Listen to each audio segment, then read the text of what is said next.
একটু লেখাপড়া সেখানে মা রামায়ণ মহাভারত পড়তে পারতেন, নিবেদিতা বলেছে। মা লিখতেও পারতেন, নাম সই করতে পারতেন।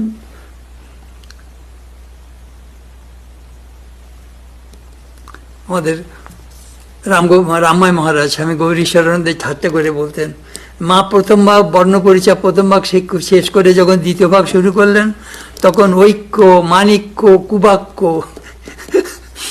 সেই শব্দগুলো কুবাক্য পড়া পড়ে হৃদয় মায়ের হাত থেকে দ্বিতীয় ভাগ কেড়ে নিয়ে গেল।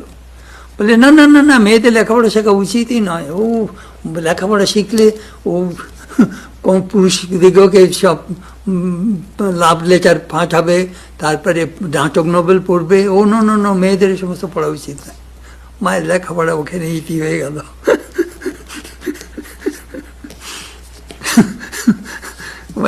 যিনি সারদা সরস্বতী, তার স্কুলে যাওয়ার প্রয়োজন নেই। একজন বলেছিল, আচ্ছা মা তো জগদম্বা, তিনি মাকে তো সমাধি হতে দেখি না, তত ঠাকুরের যেমন সমাধি হতো।